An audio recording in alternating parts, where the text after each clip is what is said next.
Namo tassa bhagavato arahato sama sambuddhassa.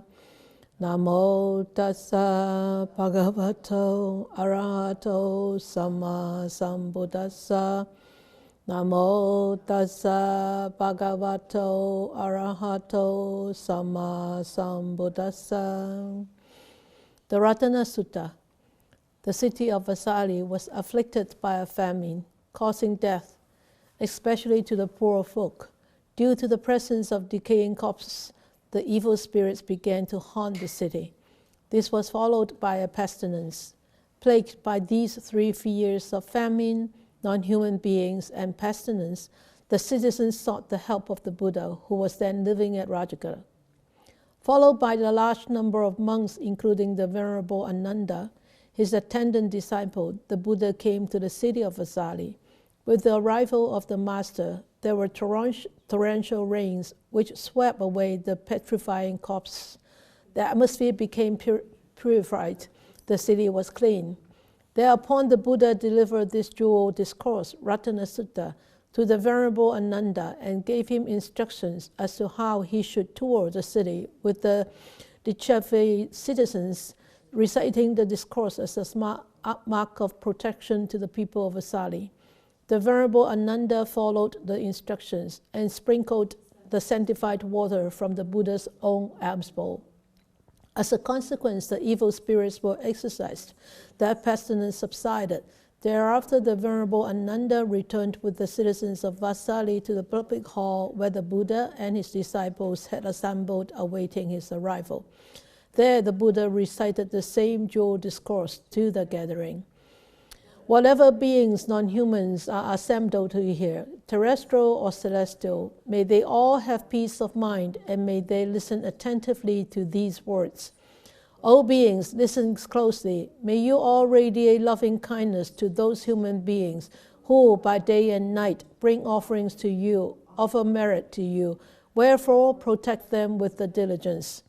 Whatever treasure there be either here or in the world beyond, whatever precious jewel there be in the heavenly worlds, there is none comparable with the Tathagata, the perfect one. This precious jewel is in the Buddha. By this asseveration of the truth, may there be happiness.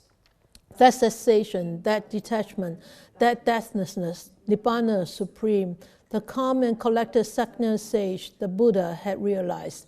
There is not comparable to this Nibbana Dhamma. This precious jewel is the Dhamma. By this asseveration of the truth, may there be happiness. 4 ways of describing the Nibbana. The Supreme Buddha extolled a path of purity, the Noble Eightfold Path, calling it the path which unfailingly brings concentration. There is not comparable to this concentration. This precious jewel is the Dhamma. By this asseveration of the truth, may there be happiness. The 8 persons extolled by virtuous men constitute 4 pairs. They are the disciples of the Buddha and are worthy of offerings. Gifts given to them yield rich results. This precious jewel is the Sangha. By this asseveration of the truth, may there be happiness. With a steadfast mind and applying themselves well in the dispensation of the Buddha Gautama, free from defilements, they have attained to that which should be attained, arahantship, encountering the deathless. They enjoy the peace of Nibbana freely obtained. This precious jewel is the Sangha. By this asseveration of the truth, may there be happiness. As a post deep planted in the earth stands unshaken by the winds from the 4 quarters, so too I declare is the righteous man who comprehends with wisdom the noble truths. This precious jewel is the Sangha. By this asseveration of the truth, may there be happiness. Those who realize the noble truths well taught by him who is profound in wisdom, the Buddha, even though they may be exceedingly heedless, they will not take an existence in the realm of sense spheres. This precious jewel is the Sangha. By this asseveration of the truth, may there be happiness. With his gaining of insight, he abandons 3 states of mind, namely self-illusion, doubt, and indulgence in meaningless rites and rituals, should there be any. He is also fully free from the 4 states of woe, and therefore incapable of committing the 6 major wrongdoings. This precious jewel is the Sangha. By this asseveration of the truth may there be happiness. Any evil action he may still do by deed, word, or thought, he is incapable of concealing it, since it has been proclaimed that such concealing is impossible for one who has seen the path of Nibbana.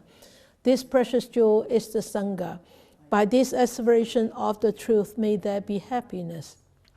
As the woodland groves, though in the early heat of the summer month, are crowned with blossoming flowers, even so is the sublime Dharma leading to the calm of Nibbana, which is taught by the Buddha for the highest good. This precious jewel is the Buddha. By this asseveration of the truth may there be happiness.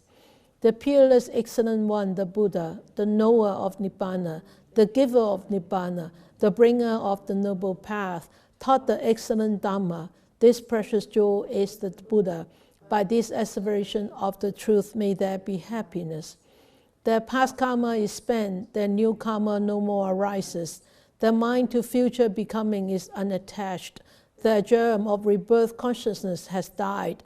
They have no more desire for reliving. Those wise men fade out of existence as the flame of this lamp which has just faded away. This precious jewel is the Sangha. By this asseveration of the truth may there be happiness.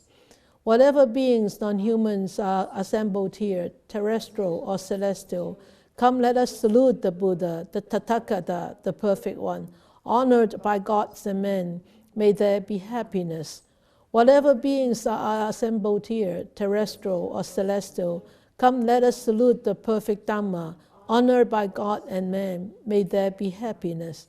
Whatever beings are assembled here, terrestrial or celestial, come let us salute the perfect Sangha. Honored by gods and men, may there be happiness. Ratana Sutta. The English name for Ratana Sutta is the Jewel Discourse. Ratana means jewel or gem, precious gem. So last week we were looking at 14. The past karma is spent, the new karma no more arises, their mind to future becoming is unattached, the germ of rebirth consciousness has died, they have no more desire for reliving. These wise men fade out of existence. These wise men fade out of existence. These wise men means the arahants. Fade out of existence, that means they pass into Nibbana, or you can say they passed away in this lifetime into Nibbana. But I want to point out, which I did not point out last week, there are actually two aspects to Nibbana. Okay, so one aspect to Nibbana is Nibbana with residues, or residual Nibbana, but normally they call a Nibbana with residues. What does that mean? Is somebody attain Nibbana when they are still living in this human world or sensual world, and yet, in order to survive, the five aggregates have to be alive, right? Alive and working, right? So the five aggregates, that means the mind, the mental part, and the physical part. So these have to be still working. So that's why, and it's not dead yet. Okay, it's not completely. They haven't. I mean, they're still having this physical body. They still having this lifetime.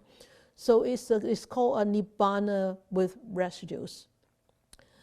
But when these wise men fade out of existence as the flame of this lamp, that means when these arahants, when this enlightened area disciple go into Nibbana, real Nibbana, that means they are leaving this world and go into Nibbana, then that is a Nibbana without residues.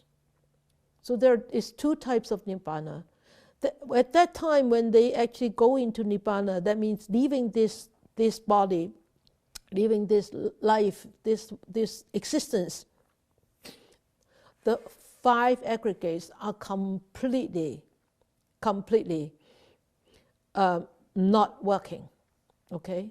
And so, but when they still have that 5 residues when they were still alive, it's called Nibbana with residues. But those 5 aggregates will not make any new karma. Just like it says, the new karma no more arises.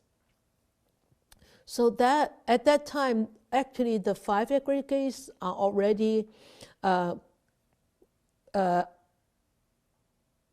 they are still there. They still continue to function, but they don't create any more new karma. But yet, when they go into Nibbana, when they pass from this life, then those 5 aggregates become completely lose their function. All right? So that is called a Nibbana without residues. So there are two different, you can say 2 aspects of Nibbana. Or it's just like, you can say, remember the 8 persons, is somebody is, walking on this path towards the fruition of stream entering. So that's one person. And the person who actually attained the fruition of sotapanna, or stream entering, that's another person. So the person who's walking on the path towards any of such 4 goals, the 4 fruitions, are different from those people who actually have attained those fruitions. Okay? So we have to understand that. It's so-called Nibbana with residues, because they still have to act, they still have to speak, they still have to live. And the Nibbana without residues, that means they have no more renewal of sufferings, renewal of rebirth, birth and death.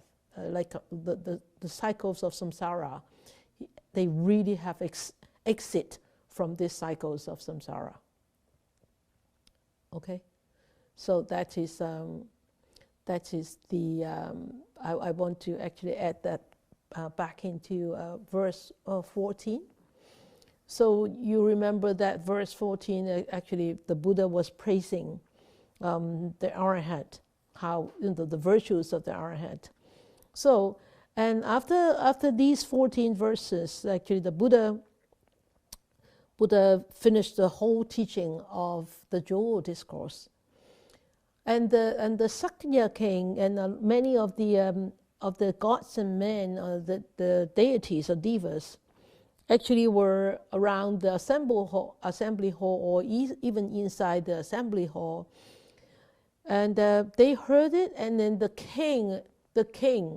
second king said, "Wow, whatever beings, non-human, are assembled here, terrestrial or celestial, come, let us salute." Because the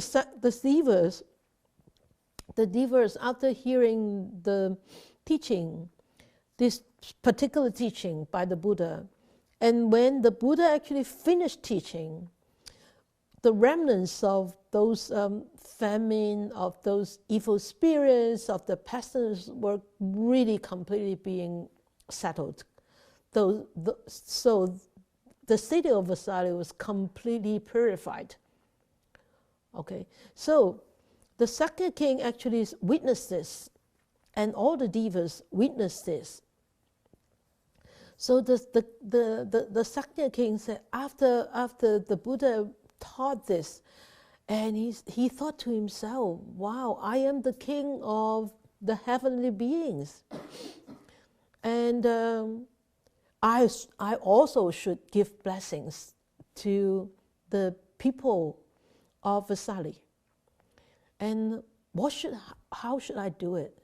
And he thought to himself, there is nothing higher than the virtues of the Triple Gem. And I also should give blessings to the people of Vesali by praising the wonderful perfected virtues of the Triple Gem.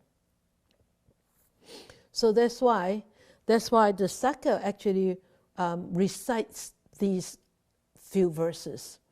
So he said, oh wow, whatever beings are assembled here, whether it's terrestrial, whether it's celestial, whether it's really human, non-human, or whether it's devas coming, gods coming from the heavenly worlds, come, let us salute, let us pay respect to the Buddha, to the Buddha, to the Tathagata, who are honored by gods and men. And because of this, may there be blessings, may there be safety, may there be security, may there be peace and happiness to these people in Vesali. Okay. Then the second king continued. He said, whatever beings are assembled here, terrestrials or celestial, come, let us salute the perfect Dharma. Honored by gods and men, may there be safety, security, peace, and happiness.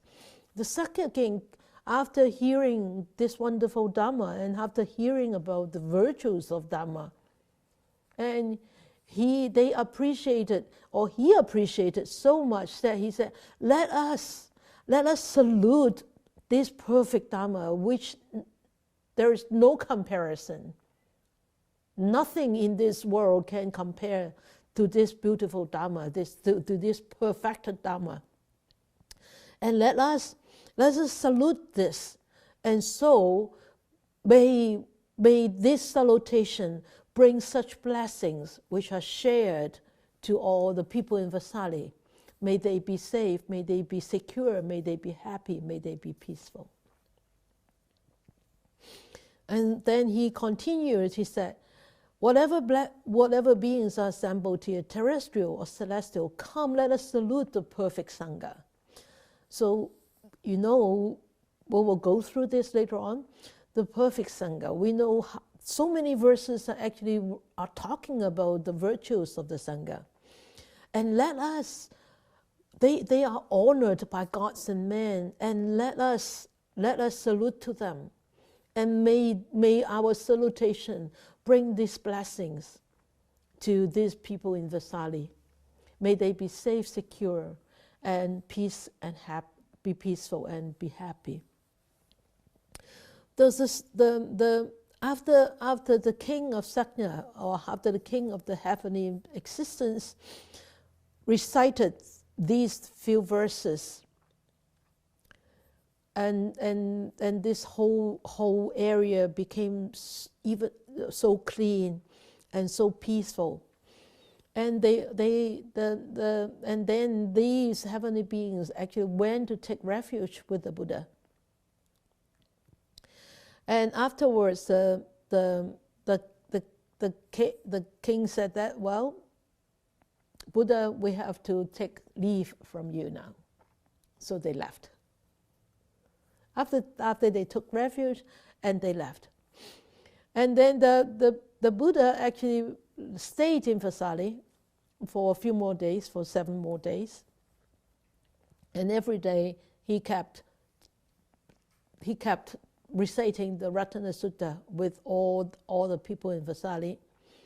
And then after that he left. He left and he went back. He went back. Remember, when we started, what did the king say to him? When the king actually sent him to Vesali, what did the king say to him? Can you recall?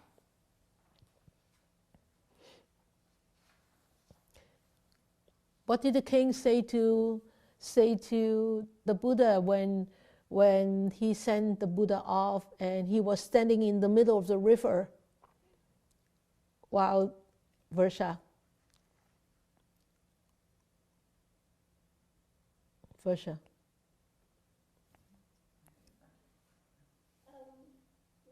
I will wait for you here? Yes. He said, I will wait for you here. So the Buddha stayed there, and then they continued to recite the sutta, and then the Buddha actually stayed, according to commentary, the Buddha stayed there for half a month, and then they went back. And the king was waiting for the Buddha at the other bank of the river and welcome the Buddha back home. So we can see from this sutta, how powerful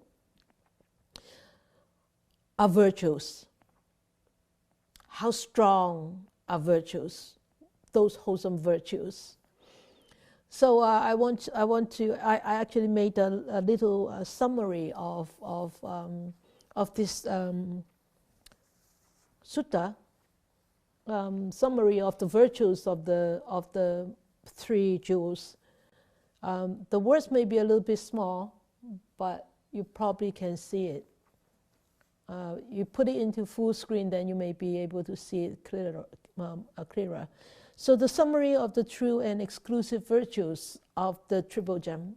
Let us look at the Buddha gem first, or the gem in the Buddha. So it's actually verse 3.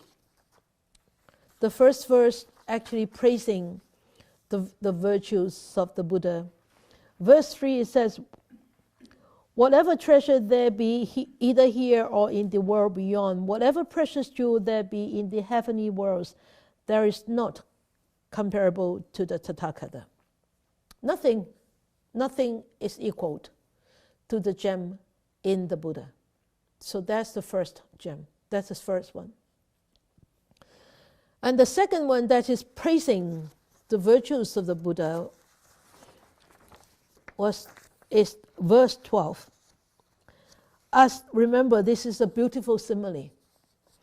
As the woodland groves, though in the early heat of the summer month are crowned with blossoming flowers, even so is the sublime Dharma, leading to the calm of Nibbana, which is taught by the Buddha for the highest good. Remember this verse, the Buddha was being praised through the virtues of the Buddha and also through the virtues of the Dhamma. Too. Okay? Then it comes verse 13. Verse 13. Next one, please. Yes.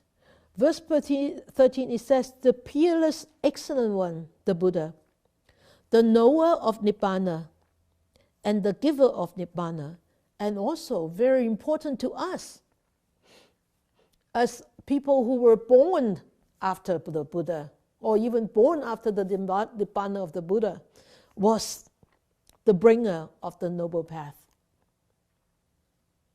So these are the wonderful virtues of the Buddha, who is the knower, the giver, and the bringer.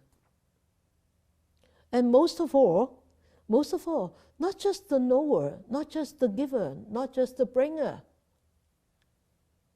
He was the practical, the practical example to show us. This is how I felt, how I feel. He literally showed us because he was an example. Because he experienced this himself.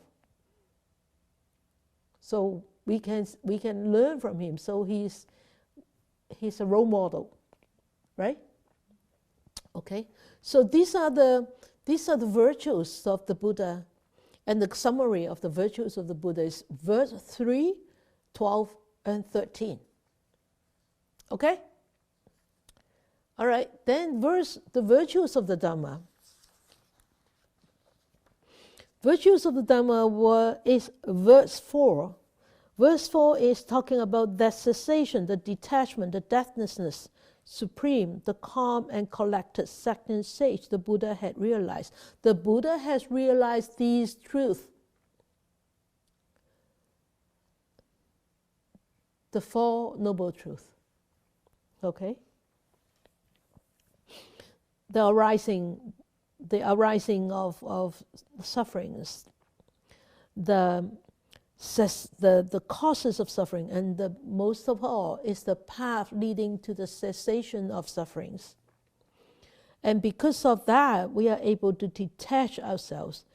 And when we realize that, we will what? Hopefully one day we will attain this state or this stage of deathlessness. So that's the first verse praising the virtues of the Dhamma. And the second verse praising the virtues of the Dhamma is verse 5. The Supreme Buddha extolled a path of purity, calling it the path which unfailingly, the Noble Eightfold Path, and unfailingly brings concentration.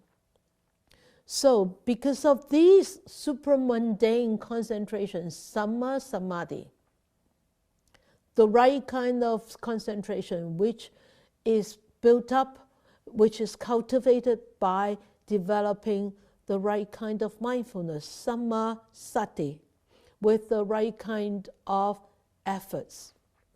So with this, because of this supramundane concentration, then it brings on what? It brings on this wonderful path. Because we are walking on this path and we cultivate this concentration, because of having this wonderful supramundane concentration, we are able to pierce through this conditioned, from this conditioned existence to the unconditioned. Okay? So Dhamma. Now is the virtues of the Sangha. Verse 6. The 8 persons extolled by virtuous men constitute 4 pairs. They are the disciples of the Buddha and are worthy of offerings. So come back to this, who are worthy of offerings. They yield abundant fruit. The 8 persons. And Laurie, you asked a question about Sraka, right? Last week. Sraka is a Pali word which has a meaning in English called hearer. Right? What do they hear? What do they hear?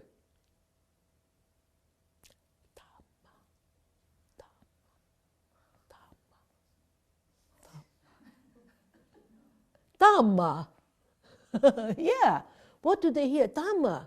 So anybody who hears the words of the Dhamma, who hears Dhamma and choose to walk on this path, and aiming that towards to the fruition, to the goal of fruition, then that is called as Sraka. So it's not, a Sotapanna is one type of Sraka. Okay? Now you understand. But, Bhikkhu Bodhi, I remember Bhikkhu Bodhi actually also mentioned about a word called Arya Sraka. Aryan Sraka. That means the noble hearer.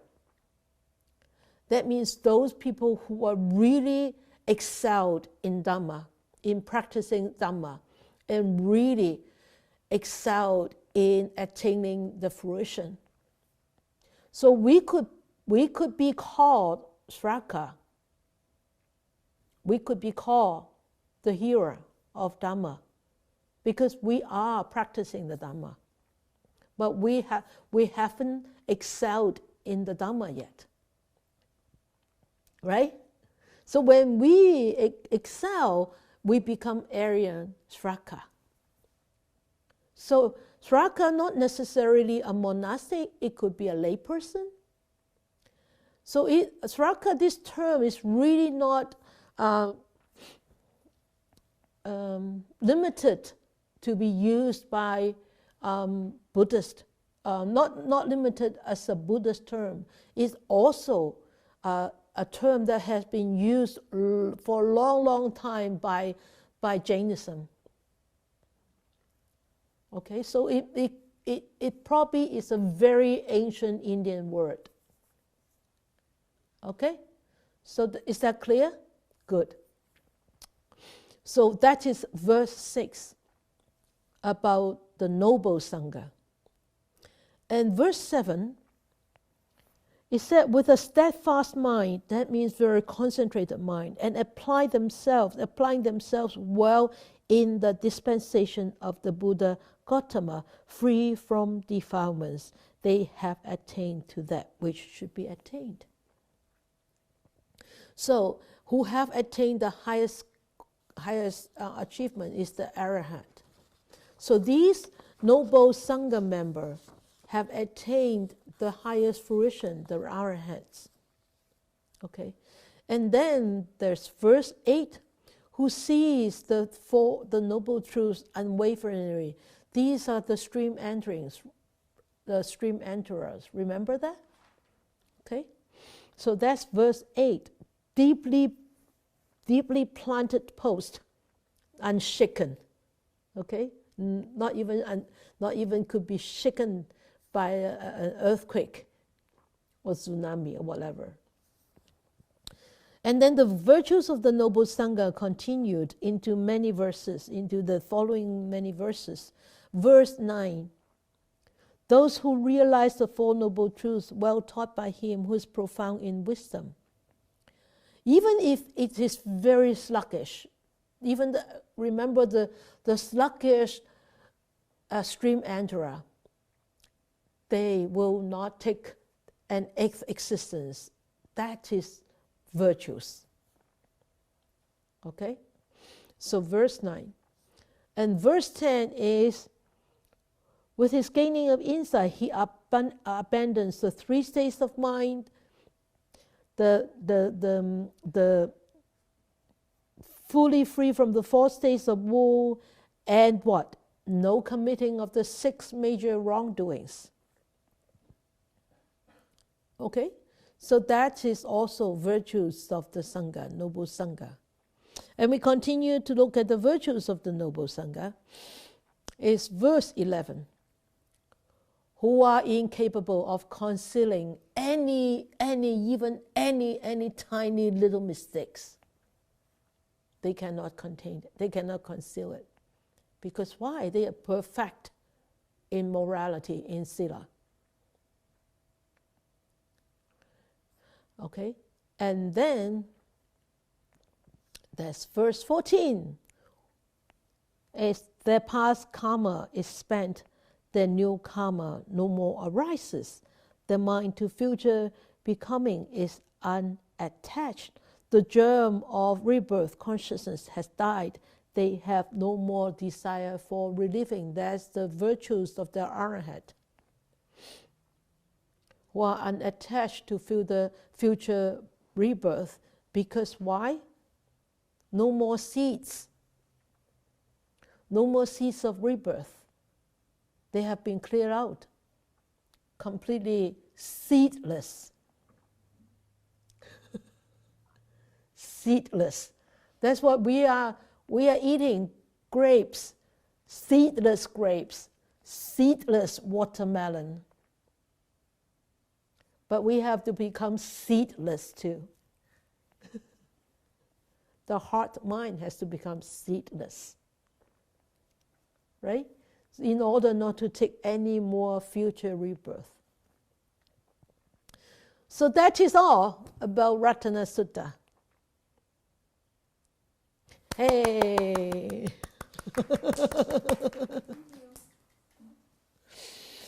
Good? Wonderful. I like this sutta. I like this sutta very much. So, reflections. Okay, since you all know all the questions, you may as well answer them all, or you can pick whatever one that you want to answer, or you want to share. I'm sure some of you have thought about that. I'm sure some of you might have tried to avoid thinking about that, or whatever. Or if you're willing to share, I'm not going to force you. Tonight we only have 39 people. I think some really don't want to share. Maybe some are really chicken that I will pick them, so they did not appear. But anyway, it doesn't matter. I think it's nice to share. I think it's nice to, it doesn't matter. There is no stupid answers, all right? There is no wrong answers. Nothing is wrong. It's your own feeling, it's your own interpretation, it's your own experience, and it's your own sharing, and anything is appreciated. So I will just let you talk. So first reflection is, which verse inspires you most and why?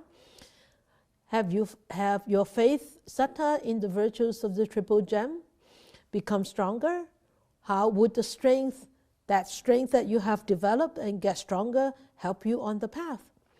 And do you think that by this assertion of the truth, that will really bring safety, security, peace, and happiness, and why? Now it's your turn. Ta-da! Or you want to say, dang, dang, dang, dang. Okay, who is the brave one? Mali. And then Mark the next one. Mali, the autista. Yes. Can you hear me? Yes, very clear. Okay. So I picked verse 12. Okay. As the one which inspires Yeah, me the simile, yes. Yes, the reason is I've been paying a lot of attention to similes used by Buddha. Mm-hmm. And in this teaching, it's not just profound, but it's also very beautiful. Yes. It's like a poem. The verse gives a direct and a visual comparison. Yes. It says, Buddha is, how does it go? I wrote it down here. Buddha's teaching expounded by Buddha is glorious and beautiful, and compared to a woodland grove with blossomed treetops in the first month of the summer season. Mm-hmm. So it's almost like a poem when you compare it. Yeah. It's like a picture right in front of you. Yeah, it's a visual, yes. Yes. Yes. I feel really Great. happy when I see that. Great. So that's why I like it. Mm-hmm. Do you want me to answer the other questions too? Yeah, fast is, just brief and fast. If you have. The second one was, have you faith in the virtues of the Triple Gem? Have your faith in the virtues of the Triple Gem become stronger? Yes. I would say I always have had confidence in as a Buddhist by birth. Yes. But studying this sutta with you in detail has brought a lot of meaning and understanding. Mm-hmm. So thank you for that. Yeah. Not just blind recitation, right? Yes, that's what we used to do, and now I can understand it, and I see the power. Yes. Third one, how would that strength help me on this path? I think it's peaceful coexistence, and also goodwill towards each other, especially right now with so much turmoil. Yes. I think this kind of thing really help try to be kind to each other. Yes. And the last one, do you think that by the association with the truth will really bring safety, security, peace, and happiness? Why? I think the power of truth that the Buddha is invoking in this sutta, that would be something that I think I would like to see moving forward. And invoke the blessings on others. Yes. Good. Thank you. Well, maybe I will do that next time because. Okay. All right. So. You can just pick one question. Just pick one question to answer. That's right. Yeah, I'm going to answer the number one. Okay. Which verse inspires you most and why? Okay. So I picked the verse number 7. Number 7. Because, number 7. With a steadfast mind, Steadfast mind, that means you are committed to free yourself from defilement. Yeah, yeah. Right? A strong So determination. Yeah. that's a commitment. And also, it also says that this defilement, it causes harm to you and others, Yes, right? yes, yes. So attempt to free oneself from this, with steadfast mind, that means, you have a continuous attention to achieve a certain goal. Yeah, yeah. Bring, Okay, yeah, that's all I have to say. yeah. Bring well-being to yourself. Bring well-being to others. Others, yeah. Yeah. It's really like this. This is like you, Tisa. It's like you doing research, steadfast mind doing research, right? Despite failures, despite difficulties, go on research. Yeah, go. Yeah, it's just a good representation of you in this verse, I think. Okay. Yeah. Thank you. Yes. Okay. Great. Thank you, Mali and Tisa. Mark, can you unmute? Can you hear me? Yes, very clear. Excellent. I joined late, but number 11 really stood out for me. 11. Okay. Although one does a bad deed by body, speech, or mind, Yeah. one is incapable of concealing it. Yes. It kind of hit home. I mean, it's easy for us, if we do a bad deed by body or speech, to say I'm sorry or to easily acknowledge it. Yeah. But to acknowledge something in our mind, Yeah. something that we think about, Yeah. that would take a true strength. Yes. And It does. the most actual truth. Yes. And it's really not easy. Yeah. This is actually very inspiring to see this. And it is actually a very great example to follow. And because of them able to do this, not concealing, that's why they don't make any more new karma. You see, it's a chain reaction. Yeah? Yeah, oh, excellent. Yeah, it's more powerful every time I look at it than than the first time I saw it. Yeah, good. Thank you, Mark. Thank you. Okay, anybody would like to share any one of these? Laurie.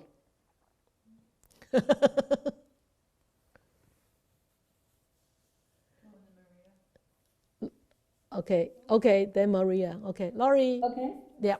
Yes. Yes. To just choose one.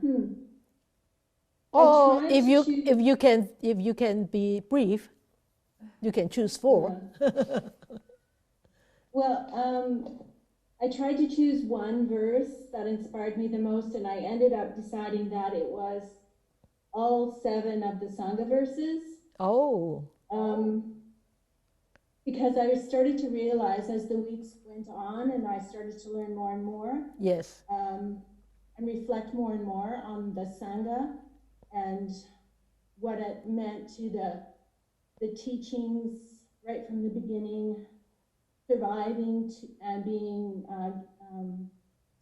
propagated today. Mm-hmm. Without the Sangha, I'm pretty much lost. I rely on the Sangha to inspire me and to teach me and to guide me. Yeah. And so all of the Sangha verses inspire have been you. very important to me as I've been studying this.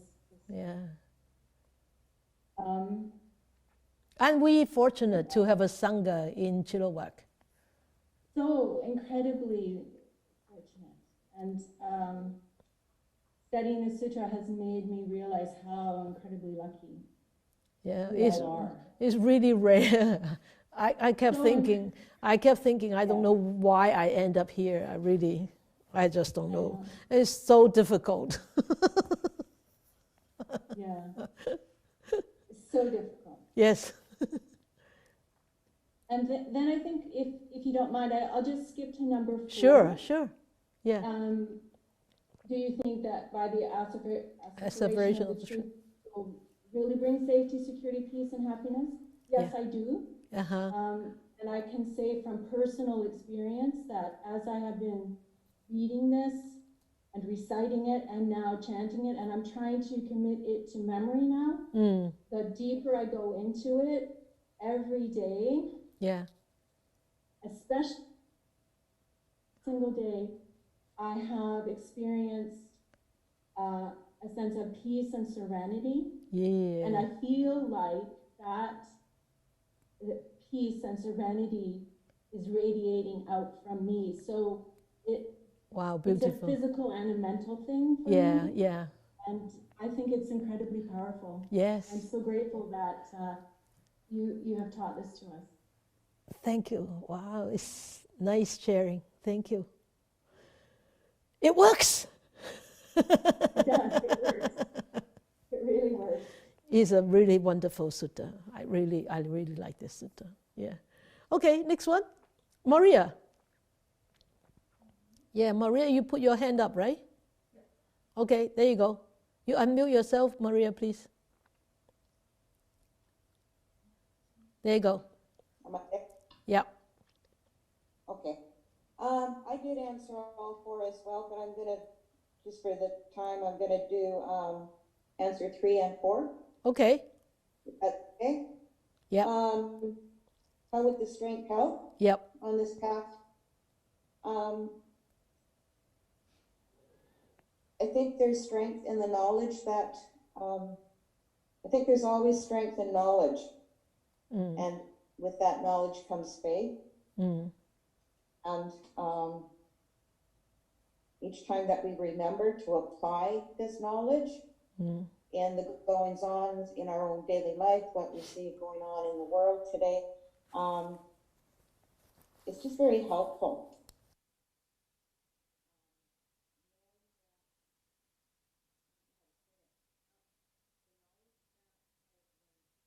I can apply to life, but also in what's going on in the world outside. It keeps me centered. Yes. It keeps me understanding why this is all going on. Yes. Do I get emotional about some of this stuff? Absolutely. But I also understand that's okay. Yes. And I also understand that it doesn't stay with me. It just, go, as you tell us so often, it arises and it passes. Yes. Right? I also understand that the world situation is something that is arising and needed to arise, and it will also pass. And they will be on a totally better path after this. Definitely. Number yes. 4. Yep. Do you really think by this aspiration of the truth that I don't know how it could not. There's nothing beyond the truth. Yes. So there, just in that knowledge, there has to be that safety and the security. Just knowing this. Yes. And it's the non-truths that bring out the fears and the insecurities and the non-peace. So yeah, it could be any other way. Exactly. Yeah, exactly. Not knowing, or not respecting, or not practicing. Actually, as you said, that is the non-truth, and definitely that will not bring safety, secure, and peace and harmony. Thank you, Maria. Okay, Yijin. Okay, and then Irene. Can you hear me? Yes, very clear. Yeah, I'll go with 1 and 4. I actually don't have any verse. I like all of them. Oh, good. Yeah. That's very. What I like about this Ratana Sutta is because Buddha praised the quality of each triple gem, the Buddha, the Dharma, and the Sangha. Yeah. And talked about basically each quality of them, and just kind of give a confirmation of when you walk on this path, this is the stuff that you'll get, the happiness that you'll get. Yes. Like for each stage. Yes. So this is what I like about the Ratana Sutta. Yeah. For number 4, Yeah, I think that by the truth, basically the Dharma, Yeah. it has bring a lot of happiness and peaceful to me. Good. I'm not sure about security and safety, but I personally experience peaceful and happy. I'm much more, not that before I know about Dharma, I was always worried about this, worried about that. But now, once I understand the Dharma, I know, yeah, these things are just, just come and go, it just, Yeah. I'm just kind of ignoring it. I mean, so it brings a lot of happiness and peaceful to me. Good. That's for sure. Yeah. That's when you are happy, how can you be happy without being safe? Yeah, that's true. Right? Yeah. If you are constantly worried, how can you be happy? So you will be safe. You must be feeling safe and secure before you feel peace and happy. Yeah. So all four are with you. Okay. All right. So, okay. Thank you, Eugene. Thank you, Catherine. Next one is Irene Wu. Okay. Hey, Catherine. Yes. Thank you, Sifu. Yeah, Catherine. Yeah. Actually, I like all the verses. Okay. But then what triggered me the most is verse 10. It talks about with the gaining of insight, he abandoned the three states of mind. Yes. And that's the arahant, the Suttapana. Yeah. Because what it is before my goal to the path is to be a bodhisattva.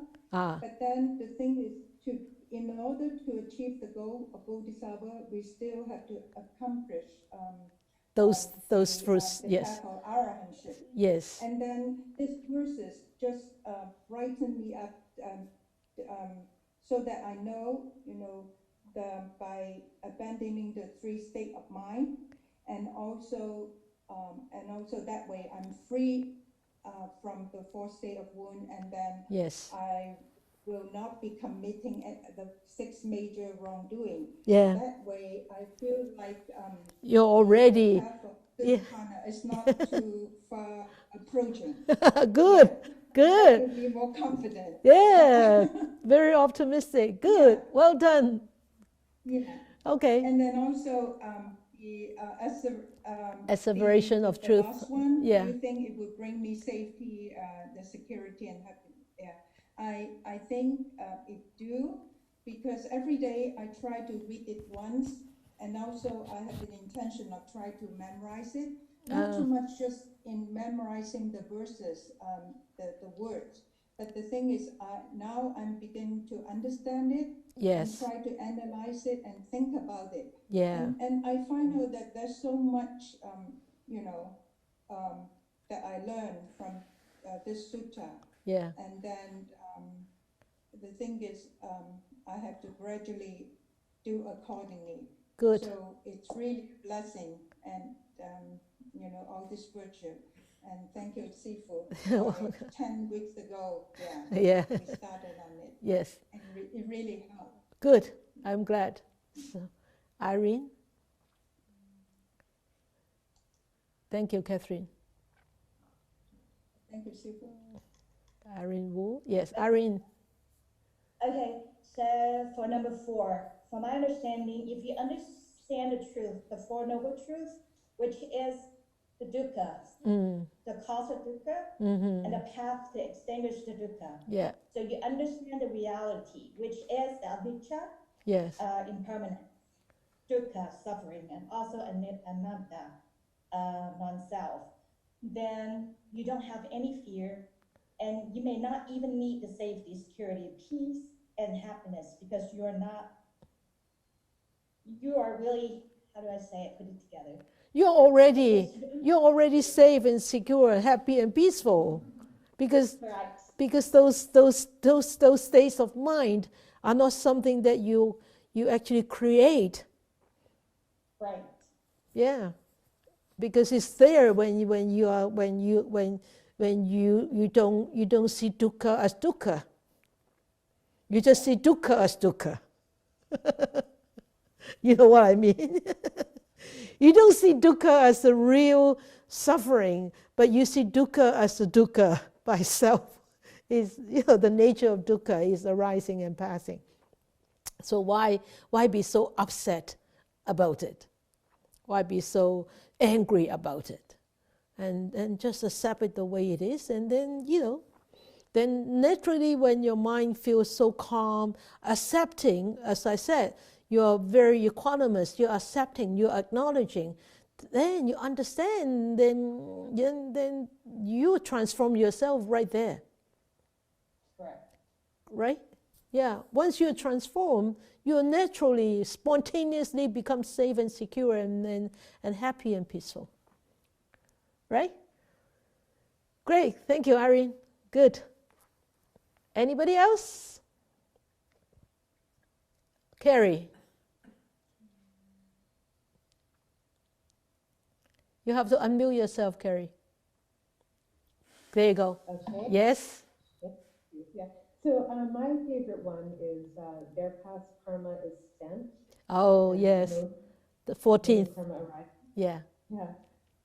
Because I think that if I was one of those newly dead, I would want to hear that and feel truly blessed. Yes. It would provide that insight I would need, that reminder at that moment. Yeah. Okay, make sure we will recite that for you. If I die after you, but probably not.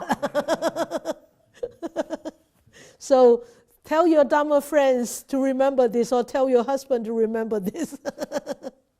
Exactly, that would be perfect. Oh, that would be a perfect teaching, really. That would be a perfect teaching at deathbed. Yeah. Wonderful. I'm not making fun of you, Carrie, but it's really... No, I'm hoping I'm going to hold you to it. I'll be listening. Yes. But yeah, wonderful. Yeah, this is nice. Good. Thank you. What a strong reminder, eh? At that critical time. Yeah. Mm-hmm. Just to let go. No more new karma. Great. Anybody else? Is that all? Craig. Huh? Craig. Oh. He's got to unmute himself though. Craig, you have to. Yeah. Can you hear me? Yes, very clear. Oh, great. My favorite is 8 as a post-deep. Deeply planted. The earth stands unshaken by the wind. Yeah. Planted. Yeah. Yes. And I think it was the moment when you were teaching this, and yeah, I felt this passed on in a way that was deeply felt and understood in a new way. That so much of what we and as we walk on this path is unseen somehow, but is known in this way. And yes. So, yeah, and it's just, I feel so grateful for these Tuesdays and that this knowledge is shared in a way that feels very applicable and real to life right now. Yeah. Isn't it? I mean, the world now is just like those winds, isn't it? The wind of hatred, the wind of anger, the wind of sadness, the wind of exclusiveness. So it's really constantly blowing and blowing onto us all the time. And if we have this Dharma and deeply grounded in the Dharma, we're not going to be shaken by it. Thank you for sharing, Craig. Yes. Wonderful. Yeah. Yeah. Thank you. And I know a lot of you actually have heard the chanting of Ratana Sutta, because if you have attended the long 10-day courses, then I think on day 3 or day 5, can't remember, day 2, can't remember, but it's being played constantly, and then you won't understand it just by hearing it, but by going through it, just really like this, detailedly going through it, it just inspires you. I mean, when I first read it, it just inspired me so much. I said, oh, one day I need to teach this. And then because I have made such a vow, and it was fulfilled. So be careful of making a vow, all right? Make sure it's a wholesome vow. And it fulfilled, and by going through the teaching it, I'm really not teaching, I'm sharing it with you. I learned so much, and it really strengthened myself. It has really strengthened myself. It has supported me through these past 10 weeks, and it has really inspired me and really opening up, another layer of awareness, and you can call it knowledge or you can call it whatever. It really is just amazing. Yeah. So anybody from here? You, Paul? We need to give you a microphone so that everybody can hear. It's all set here. Microphone, yes. Testing. Can you hear Paul? Can you hear him? Yes. You have to put the mic closer to you. I think with the situation in the world, the mindset that we're all experiencing, it was with your wisdom to pick this sutta that perfectly fit in. Yeah. I think with what's going on. Yeah. I also think the mindset we're in, we're really maybe one more step to really understanding, what it's all about. Yeah.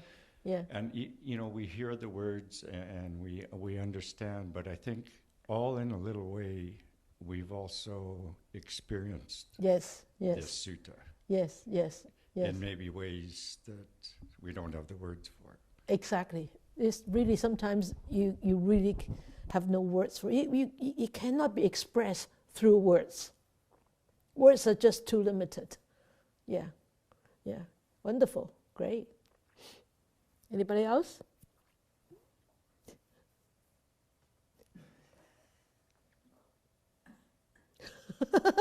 They are passing the mic around, Okay, Kwok. Put the mic closer to you.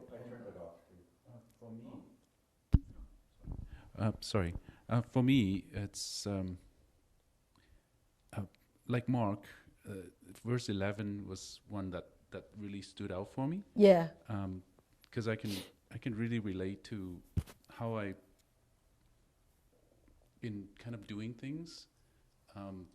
It's hard to do things kind of halfway. Yeah. In the past, the mind tends to be lazier, so you try to find an easier way out. Yeah. So when I do things now, it's when things don't feel right or don't look right, I have to make sure that it is right. Like I have to either do things in a way that I feel that it's the correct way of doing things, and not just kind of do things halfway and let it go and just assume that nobody really cares or nobody sees it. Nobody noticed. So, but the mind keeps noticing it. Yeah. Like there's it's like a guilt feeling. Yeah. So this I think that verse 11 for me was really standing out. Yeah, it stood out. Okay, good. Thank you. So, Eva?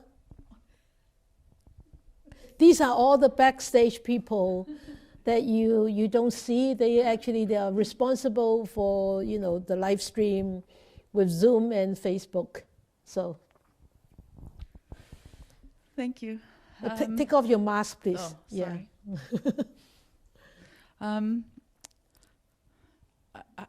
I don't remember what verse it was, because usually I'm trying to focus on the sound and the AV gadgets, stuff. Yeah. But there was something up on the screen, and I was just looking at it, and I really wish I guess this is coming up now just because of what you were saying before of, sometimes it just hits you. There isn't words for it. Yeah. And I think there was a connection with something just beyond this kind of mundane touching this and hearing this world. And I think that's really in the Ratana Sutta.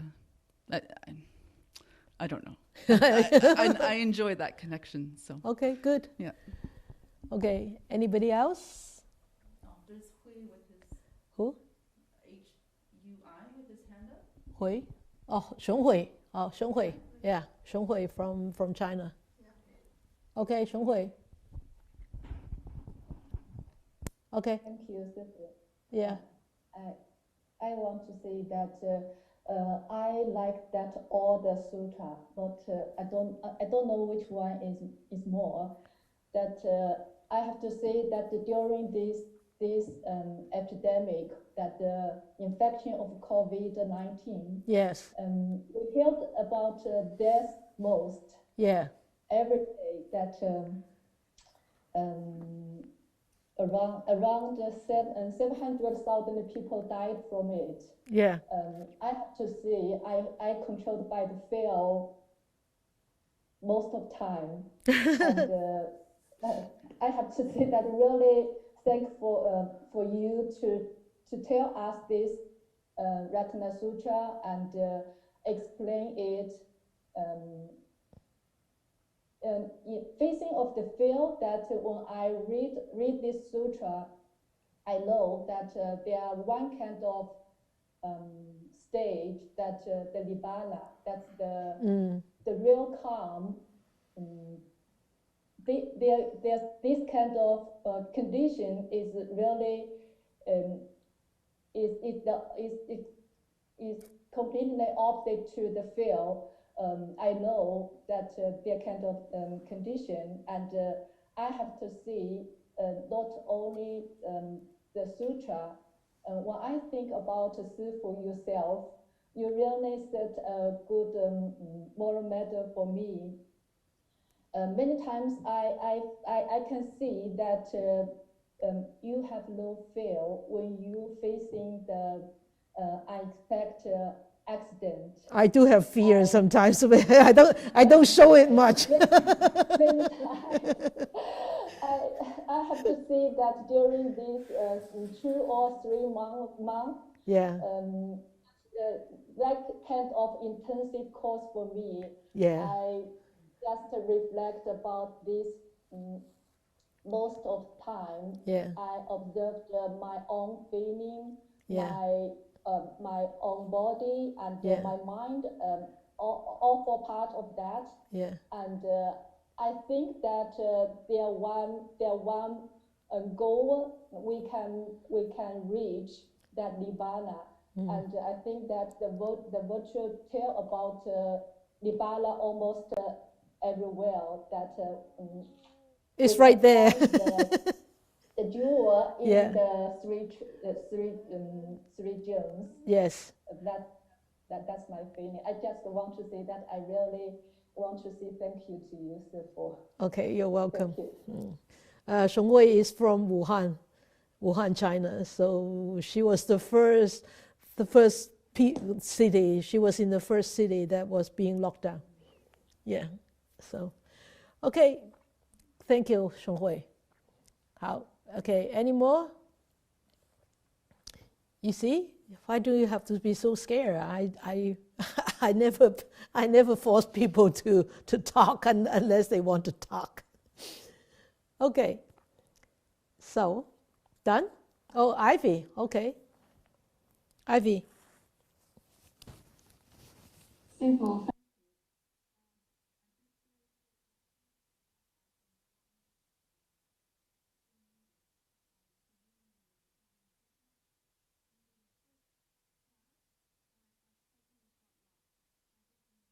What is it?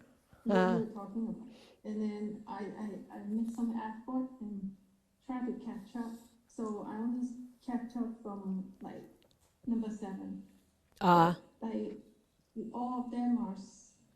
It's like only few sentences, but the meaning is so deep and so valuable. Yeah. So I still need time to digest it and to learn it and to study it. And then I'm so thank you, Sifu. You spend so much time on that. I'm so happy and be one of it, that in this difficult situation, I can learn Cantonese, English, Mandarin. And the meditation. And the half-day meditation, yeah. I see you more than I see you more than I used to. 4 times a week. Yeah. Yeah. So if we don't have the wisdom, we don't understand the sutta, we just meditate without all the knowledge. I think it's not working at all. So, yeah. It needs to be supported. And don't worry if you don't understand now. You know, keep going through, keep going back to the video, because the videos will be posted on YouTube. Keep going back, keep listening, keep reading it, keep studying it, keep memorizing it. Every time you will be inspired, you will gain a little bit. Every time. As I told you, 30 years ago when I read the Diamond Sutra, I did not have a clue what Diamond Sutra is about. Now, I memorized the whole Diamond Sutra. But the memorizing part is little. But the understanding part is a big part. I understand a lot more about the Diamond Sutra. And every time, every day when I read it, there are more new knowledges. I cannot say it's knowledge, actually more understanding. That understanding not come from the knowledge. Knowledge comes from studying. But that understanding really comes from your own experience. Oh yes, I experienced this. Oh yes, the Buddha taught this. And I experienced that in my meditation. Or I experienced that in my daily life. So 30 years later, today I can tell you I understand the Diamond Sutra much more than I used to. Or even 3 years ago. So don't hesitate to really go back to listen. I know it's a little bit dull to go back to listen to watch videotapes and listen, but put it on the audio and just listen and just keep listening and keep repeatedly read it through and through. And you will be surprised how much you understand this level. Then you jump and then you keep jumping, Just like the stream enterer. Just like them. You know, we keep working. One day just, boom, done. Optimistic.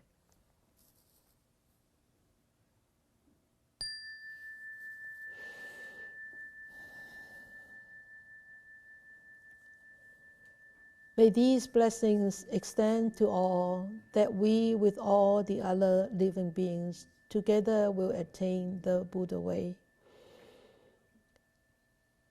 May we wish more and more people will encounter the words of the Buddha, the wise words of the Buddha. Study them, understand them, practice them, and implement them into their lives, and help themselves to liberate themselves from all the sufferings, from all the entanglements, and be truly, ultimately free, happy, and peaceful.